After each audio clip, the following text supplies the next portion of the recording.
ओम नमो भगवते वासुदेवाय। अब तक इस पवित्र ग्रंथ का लगभग 175 भाषाओं में अनुवाद किया जा चुका है। श्रीमद् भागवत गीता में 18 अध्याय है और इसमें करीब 700 श्लोक है, जिसमें श्री कृष्ण द्वारा 574, अर्जुन द्वारा 85, संजय द्वारा 40 और धृतराष्ट्र द्वारा 1 श्लोक कहा गया है। धृतराष्ट्र नेत्रहीन थे, लेकिन अपने पुत्र के रण क्षेत्र में हाल जानना चाहते थे, इसलिए भगवान श्री कृष्ण ने सारथी संजय को दिव्य दृष्टि प्रदान की थी। संजय ने कहा, हे राजा, पांडवों की सेना की व्यूह रचना को देखकर राजा दुर्योधन अपने गुरु द्रोणाचार्य के पास गए और उन्होंने कुछ कहा। हे आचार्य, अपने बुद्धिमान शिष्य द्रुपद पुत्र धृष्टद्युम्न विहाकार खड़ी की हुई पांडु पुत्रों की इस भारी सेना को देखी। इस सेना में भीम तथा अर्जुन के समान युद्ध करने वाले अनेक वीर धनुर्धर है, यथा महारथी युयुधान, विराट तथा द्रुपद। इसके साथ ही दृष्टकेतु, चेकितान, काशीराज, पुरुजित, कुंती भोज तथा शैब्य जैसे महान शक्तिशाली योद्धा भी है। पराक्रमी युद्धामन्यु अत्यंत शक्तिशाली उत्तमौजा, सुभद्रा का पुत्र तथा द्रौपदी के पुत्र, ये सभी महारथी है।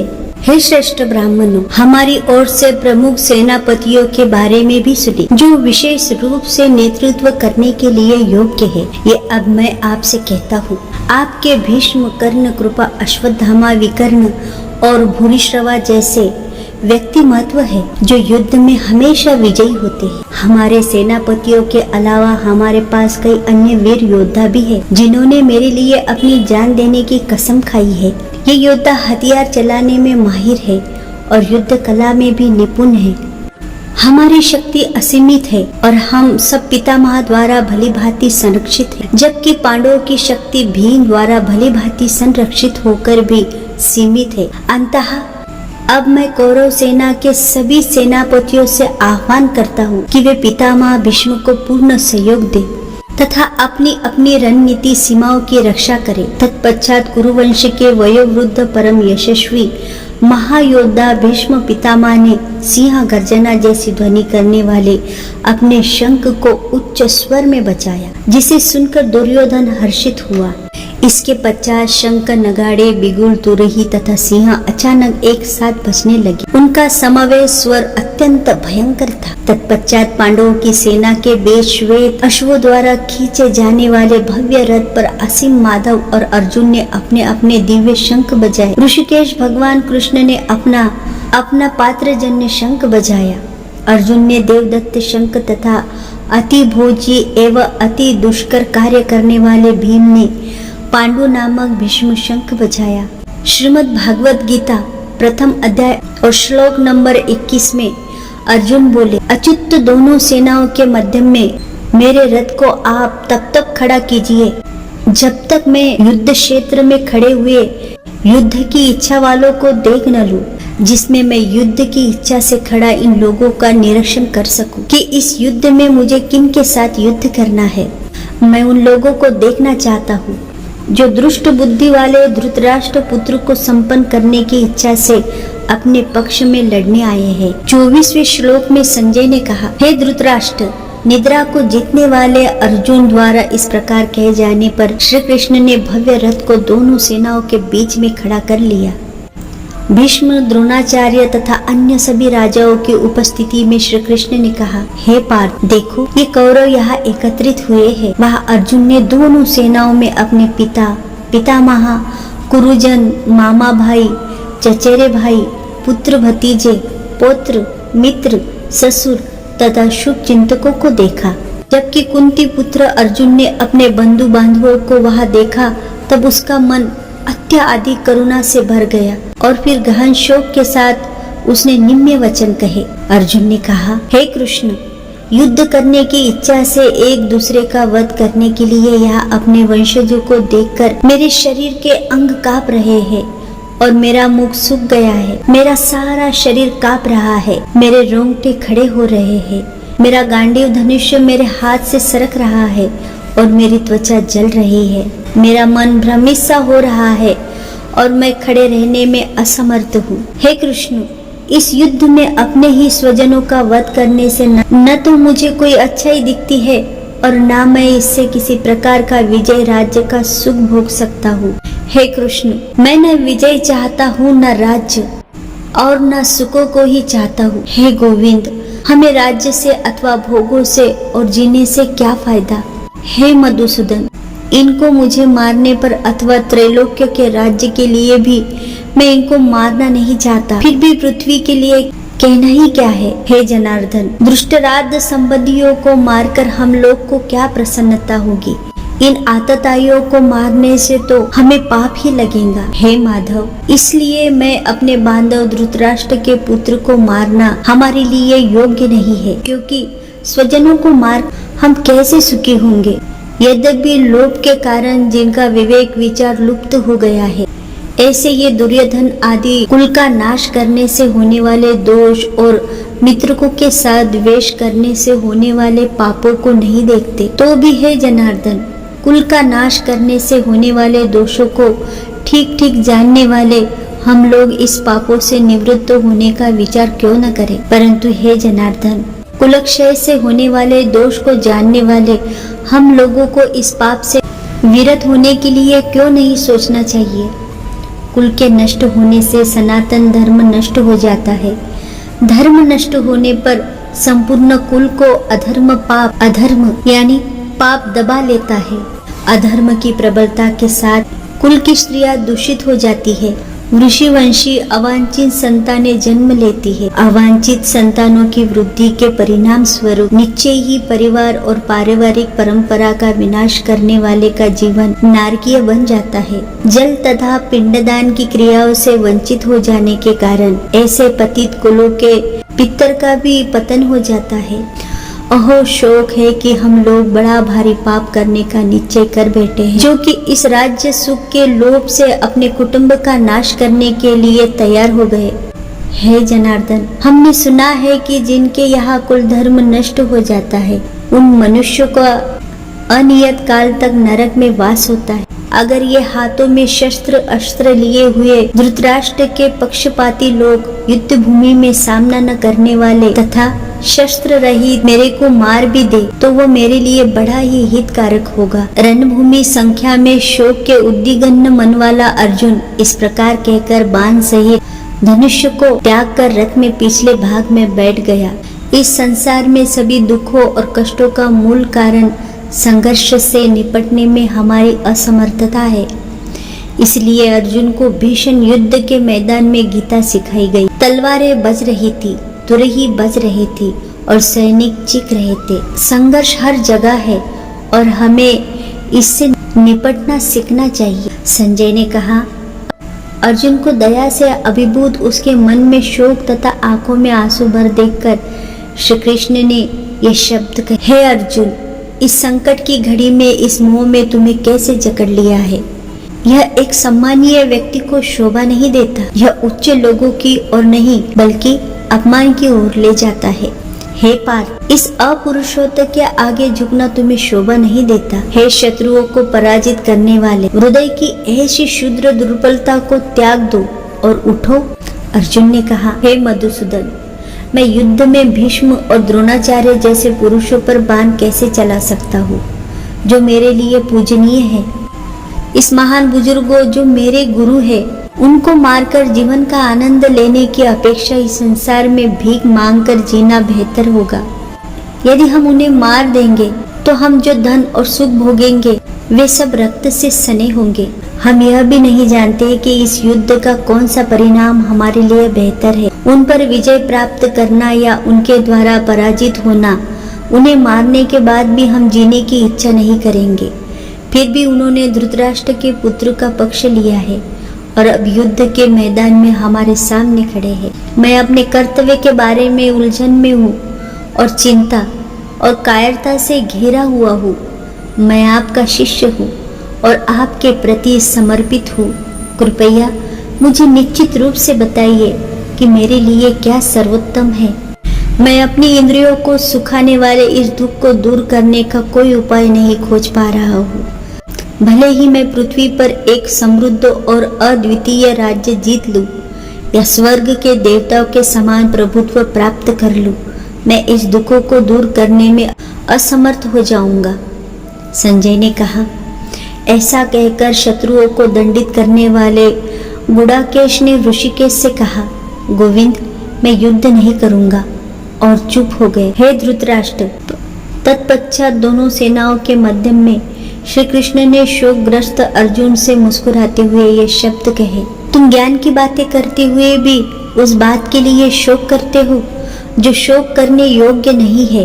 बुद्धिमान व्यक्ति न तो जीवित के लिए शोक करता है और न ही मृतकों के लिए। ऐसा कोई समय नहीं था जब मैं न था, न तुम, न ये सभी राजा, और न ही भविष्य में हम में से किसी का अस्तित्व समाप्त होगा। जिस प्रकार शरीराधारी आत्मा निरंतर बचपन से युवा अवस्था और फिर वृद्धावस्था में जाती रहती है, उसी प्रकार मृत्यु के समय आत्मा दूसरे शरीर में चली जाती है। बुद्धिमान लोग इससे भ्रमित नहीं होते। हे कुंती पुत्र, इंद्रियों और इंद्रिय विषयों के बीच संपर्क से सुख और दुख की क्षण भंगुर अनुभूतियां उत्पन्न होती है। यह अस्थायी है, सर्दी और गर्मी के मौसम की तरह आते जाते रहते हैं। हे भारतवंशी, हमें इन्हें बिना विचलित हुए सहन करना सीखना चाहिए। हे अर्जुन, पुरुषों में श्रेष्ठ जो व्यक्ति सुख और दुख से प्रभावित नहीं होता तथा दोनों में स्थिर रहता है, वह मोक्ष का प्राप्त होता है। क्षण भंगुर की कोई स्थिरता नहीं है और नित्य की कोई समाप्ति नहीं है। सत्य के दृष्टाओं ने दोनों की प्रवृत्ति अध्ययन करने के बाद यह देखा और निष्कर्ष निकाला है, जो संपूर्ण शरीर में व्याप्त है उसे अविनाशी जानो। कोई भी अविनाशी आत्मा का विनाश नहीं कर सकता। केवल भौतिक शरीर ही नाशवान है। इसके भीतर स्थित आत्मा अविनाशी, अपरिमेय और शाश्वत है। इसलिए हे भारतवंशी, युद्ध करो। दोनों में से कोई भी ज्ञानी नहीं है। एक जो सोचता है कि आत्मा को मारा जा सकता है और दूसरा जो सोचता है कि आत्मा को मारा जा सकता है, क्योंकि वास्तव में आत्मा न तो मारती है और न ही उसे मारा जा सकता है। आत्मा न तो कभी जन्म लेती है, ना ही कभी मरती है, ना ही एक बार अस्तित्व में आने के बाद कभी समाप्त होती है। आत्मा अजन्मा, शाश्वत, अमर और अजर है। शरीर के नष्ट हो जाने पर भी वह नष्ट नहीं होता। हे पार्थ, जो व्यक्ति आत्मा को अविनाशी, शाश्वत, अजन्मा और अपरिवर्तनीय जानता है, वह कैसे किसी को मार सकता है या किसी को मरवाने का कारण बन सकता है। जिस प्रकार मनुष्य पुराने वस्त्र त्याग कर नए वस्त्र धारण करता है, उसी प्रकार मृत्यु के समय आत्मा अपने पुराने शरीर को त्याग कर नए शरीर में प्रवेश करती है। शस्त्र आत्मा को खंडित नहीं कर सकते, ना ही अग्नि उसे जला सकती है, जल उसे गीला नहीं कर सकती, ना ही वायु उसे सुखा सकती है। आत्मा अविनाशी है, इसे ना तो भिगोया जा सकता है और ना ही सुखाया जा सकता है।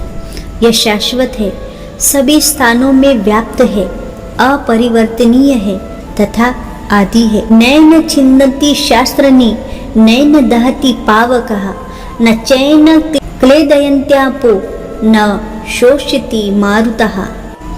आत्मा को अदृश्य, अचित्य तथा अपर्वणीय कहा गया है। यह जानते हुए भी तुम्हें शरीर के लिए शोक नहीं करना चाहिए। हे महाबली, हे महाबाहु अर्जुन, यदि तुम सोचते हो कि आत्मा निरंतर जन्म मरण के अधीन है, तो भी तुम्हें इस प्रकार शोक नहीं करना चाहिए। जो जन्म लेता है उसकी मृत्यु निश्चित है और मृत्यु के पश्चात पुनर्जन्म भी अवश्य भावी है। अंततः तुम्हें अपरिहार्य के लिए शोक नहीं करना चाहिए। हे भारतवंशी, समस्त जीव जन्म से पूर्व अव्यक्त रहते हैं, जन्म होने पर व्यक्त हो जाते हैं और मृत्यु होने पर पुनः अव्यक्त हो जाते हैं। अंततः ऐसे में शोक व्यक्त करने की क्या आवश्यकता है। कुछ लोग आत्मा को अद्भुत मानते हैं, कुछ लोग इसका वर्णन अद्भुत मानते हैं, कुछ लोग आत्मा के विषय में अद्भुत सुनते हैं, जबकि अन्य लोग सुनकर भी इससे समझ नहीं पाते। हे अर्जुन, शरीर में निवास करने वाली आत्मा अमर है, इसलिए तुम्हें किसी के लिए शोक नहीं करना चाहिए। इसके अतिरिक्त एक योद्धा के रूप में अपने कर्तव्य पर विचार करते हुए तुम्हें विचलित नहीं होना चाहिए। वास्तव में एक योद्धा के लिए धर्म की रक्षा के लिए लड़ने से बढ़कर कोई और कार्य नहीं है। हे पार्थ, क्षत्रिय भाग्यशाली होते हैं जिन्हें बिना इच्छा किए धर्म की रक्षा हेतु युद्ध के ऐसे अवसर प्राप्त होते हैं जिसके कारण उसके लिए स्वर्ग के द्वार खुल जाते हैं। किंतु यदि तुमने अपने सामाजिक कर्तव्य और प्रतिष्ठा को त्याग कर इस धर्म युद्ध को लड़ने से इनकार कर दोगे तो तुम्हें अवश्य ही पाप लगेगा। लोग तुम्हें कायर और भगोड़ा कहेंगे। एक प्रतिष्ठित व्यक्ति के लिए अपयश मृत्यु से भी बदतर है। इन महान योद्धाओं ने तुम्हारे नाम और यश की सराहना की है। वे सब सोचेंगे कि तुम भय के कारण युद्ध भूमि से भाग गए और उनकी दृष्टि में तुम अपना सम्मान गवा दोगे। तुम्हारे शत्रु तुम्हें अपशब्द से अपमानित करेंगे, तुम्हारी शक्ति का अपमान करेंगे। अफसोस, इससे अधिक दुख क्या हो सकता है। यदि तुम युद्ध करोगे तो या तो युद्ध भूमि में मारे जाओगे और स्वर्ग लोग जाओगे, या फिर विजय प्राप्त करोगे और पृथ्वी पर राज्य का आनंद लोगे। इसलिए कुंती पुत्र, दृढ़ संकल्प के साथ उठो और युद्ध के लिए तैयार हो जाओ। अपने कर्तव्य के लिए युद्ध करो। सुख दुख, हानि लाभ, जय पराजय को समान भाव से समझो। इस प्रकार अपना कर्तव्य निभाते हुए तुम कभी पाप के भागी नहीं बनोगे। अब तक मैंने तुम्हें सांख्य योग या आत्मा की प्रवृत्ति के बारे में विश्लेषणात्मक ज्ञान समझाया है। अब हे पार्थ, मैं बुद्धि योग्य या बुद्धि योग्यता बताता हूँ। जब तुम ऐसी समझ के साथ काम करोगे तो तुम कर्म के बंधन से मुक्त हो जाओगे। इस चेतना की स्थिति में कार्य करने से कोई हानि या प्रतिकूल परिणाम नहीं होता तथा थोड़ा सा प्रयास भी मनुष्य को बड़े खतरे से बचा लेता है। हे कौरवों, जो लोग इस मार्ग पर है उनकी बुद्धि दृढ़ है और उनका लक्ष्य एकाग्र है, किंतु जो लोग अनिर्मित है उनकी बुद्धि अनेक शाखाओं वाली है। सीमित समझ वाले लोग वेदों को अलंकृत शब्दों की ओर आकर्षित होते हैं, जो स्वर्ग की प्राप्ति के लिए दिखावटी अनुष्ठानों की वकालत करते हैं और मान लेते हैं कि उनमें कोई उच्च सिद्धांत वर्णित नहीं है। वे वेदों के केवल उन्हीं भागों का महिमांडन करते हैं जो उनकी इंद्रियों को प्रसन्न करते हैं और उच्च जन्म, ऐश्वर्य, कामुक भोग और स्वर्ग लोक की प्राप्ति के लिए आडंबर पूर्ण अनुष्ठान करते हैं। सांसारिक सुखों में अपने मनों की गहन आसक्ति तथा ऐसी वस्तुओं से भ्रमित बुद्धि के कारण वे भगवान के मार्ग पर सफलता के लिए दृढ़ निश्चय रखने में असमर्थ होते हैं। हे अर्जुन, वेदों में प्रकृति के 3 गुणों का वर्णन है।